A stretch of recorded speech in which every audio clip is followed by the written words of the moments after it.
بسم اللہ الرحمن الرحیم۔ حضرت عبداللہ بن عمر رضی اللہ تعالیٰ عنہما سے روایت ہے، آپ فرماتے ہیں کہ میں نبی پاک صلی اللہ تعالیٰ علیہ وآلہ وسلم کی بارگاہ میں حاضر تھا اور آپ صلی اللہ تعالیٰ علیہ وآلہ وسلم مسجد مینا میں بیٹھے ہوئے تھے۔ دو آدمی آتے ہیں اور آ کر سلام عرض کرتے ہیں اور کہتے ہیں، یا رسول اللہ صلی اللہ تعالیٰ علیہ وآلہ وسلم، ہم آپ سے سوال کرنے کی غرض سے حاضر ہوئے، یعنی آپ سے کچھ پوچھنا چاہتے ہیں۔ تو آپ صلی اللہ تعالیٰ علیہ وآلہ وسلم نے ارشاد فرمایا کہ اگر تم چاہو کہ تم کیا پوچھنے آئے ہو وہ سوال میں بتاؤں، اگر تم چاہو تو میں خاموش رہتا ہوں اور تم سوال کرو۔ انہوں نے کہا، یا رسول اللہ صلی اللہ تعالیٰ علیہ وآلہ وسلم، آپ ہمیں بتا دیجئے۔ تو آپ صلی اللہ تعالیٰ علیہ وآلہ وسلم نے فرمایا کہ تم اس غرض سے میرے پاس حاضر ہوئے ہو کہ میں اپنے گھر سے نکل کر خانہ کعبہ کی طرف جاؤں، یعنی حج کے لیے جاؤں، اور اس میں تیرے لیے کیا ثواب ہے، اور طواف کے بعد 2 رکعتیں پڑھنے کو، اور یہ کہ اس میں تیرے لیے کیا ثواب ہے، اور صفا مروہ کے درمیان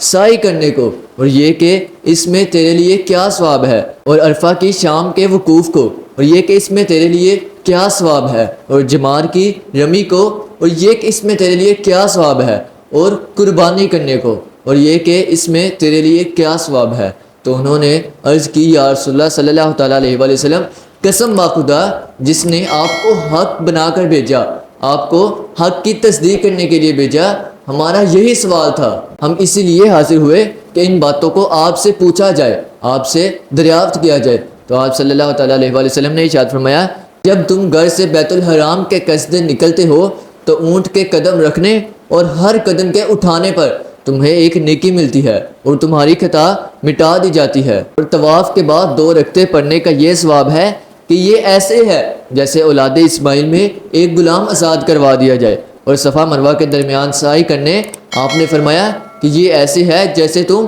70 غلام آزاد کروا دو، اور عرفہ کے دن وقوف کرنے کا یہ حال ہوتا ہے کہ اللہ عز و جل آسمان دنیا پر تجلی فرماتا ہے اور اپنے ملائکہ کے ساتھ اپنے بندوں پر مباحثات فرماتا ہے، اور فرماتا ہے کہ میرے بندے میری رحمت کے امیدوار ہو کر میری بارگاہ میں حاضر ہوئے، اور اگر میرے بندے کے گناہ سمندر کی جاگ کے برابر، بارش کے قطروں کے برابر بھی ہو تو میں ان سب گناہوں کو معاف کر دوں گا۔ اور جمروں پر رمی کرنے کے ہر کنکری مارنے پر، یعنی جب انسان کنکری مارتا ہے تو آپ نے فرمایا اس کے ساتھ ایک ایسا کبیرہ مٹا دیا جاتا ہے جو کہ تم کو ہلاک کرنے والا تھا۔ اور آپ نے فرمایا قربانی کرنا کہ یہ ایسا عمل ہے کہ یہ تمہارے رب کے ہاں ایک ذخیرہ بن جاتا ہے۔ اور آپ نے فرمایا کہ طواف کرنے کا یہ حال ہوتا ہے کہ جب تو طواف کر رہا ہوگا تو ایک فرشتہ تیرے پاس آتا ہے جو تیرے شانوں کے درمیان ہاتھ رکھتا ہے اور کہتا ہے کہ جو تم نے پچھلے زمانے میں گناہ کیے، جیسے عمل کیے، وہ سارے تیرے معاف کر دیے، لیکن جو آئندہ زمانے میں اچھے عمل کر